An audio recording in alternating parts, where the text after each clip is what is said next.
So, Heather, to that point, how does the brain process sexual brokenness or trauma, and how does understanding that really help us move towards real change? Yeah, that's a great question.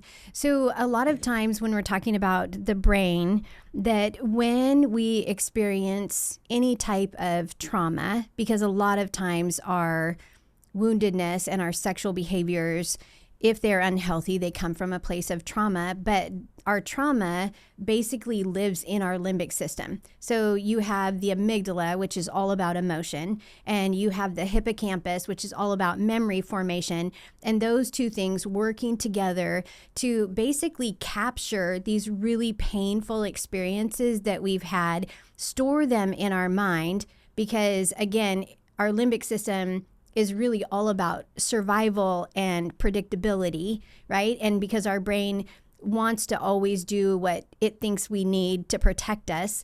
And so it's those kind of things that live in our brain. And that's why, and it's to protect us. And so that's why sometimes, you might not be able to think of what you were doing last week, but you can remember things that happened 30 years ago as if they just happened. And it's because in that instance, your brain was capturing all of this really great, helpful information to help to protect you and to keep you safe from whatever the threat was in your environment.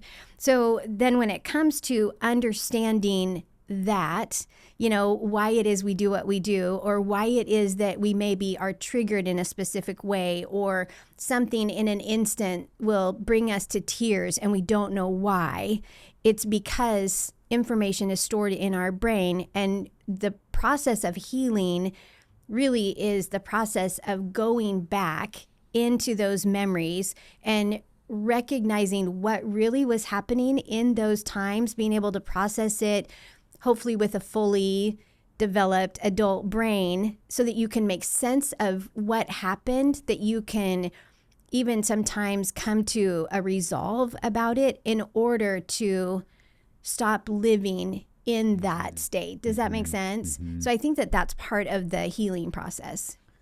Yeah, it's an invitation that we're going to go deeper beyond behavior modification to understanding the why. And it's really helpful to recognize there is a part of our brain that does not think of it like sexual brokenness.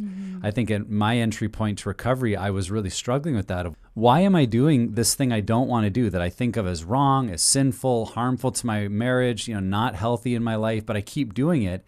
And I remember in that first year with counseling and group, understanding the part of my brain that was wired, and this is God's creation of our brain, was wired to seek out pleasure and avoid pain.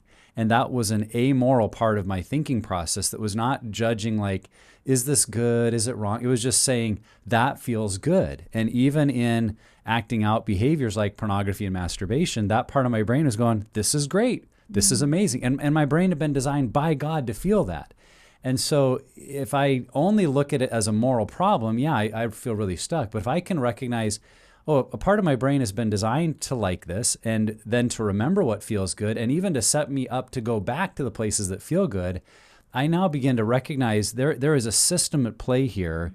And if I'm just trying to, reject the evil and make that moral choice, I'm going to miss this whole other component of what's physically happened in my brain that remembers a source of pleasure and does not judge it on the moral character that another part of my brain does. And I know all that can be explained in the actual parts of the brain, but that was my simple understanding that first year of going, there's actually a part of my brain that was wired this way and is kind of working against me. And if I'm not aware of that, I'll be blind to it. And at the same time, if I am aware of it, I can work in conjunction with my brain because it does want to feel good. And I can come up with other behaviors or patterns that will replace that desire or that method of trying to feel good. And Heather, I love that the impact on the brain isn't just for negative moments. Like, it can also be, I think beauty and pain are so imprinted on our brain. I remember you'd given me some slides to present on the brain to a general audience. And that night at this church just in Southern Oregon, I remember saying, who here remembers the best Christmas present they ever got? And there's like some 70-plus-year-old man who's like, a horse. I got a horse when I was 8. And it's just like, think about that. This dude is in his 70s, and he's reminded he was taken back to a Christmas over 60 years ago, and he is right there in the moment of that childhood joy, that hippocampus, right? The memory associated with the amygdala, the feeling. And I was like, man, that's so beautiful. And so whether it's beauty or pain, our brain remembers those. We get so stuck sometimes. And unfortunately, in the work we do, we often are unpacking or processing painful moments of like, oh, when I was 6 and that uncle or that aunt did something to me, right? Whether that's abuse or an exposure moment. I feel like so often I could ask, the young adult that I'm meeting with for coffee, when were you exposed to porn? And instantly they're right back to that memory in the office, seated in the chair, looking at, their dad's computer or laptop, whatever it might be. They're right back to that moment. To your point, Nick, they couldn't tell me what they had for dinner last night, but they're right back to that moment. And something I found to be so insightful is that kids are really good observers, but not often good interpreters.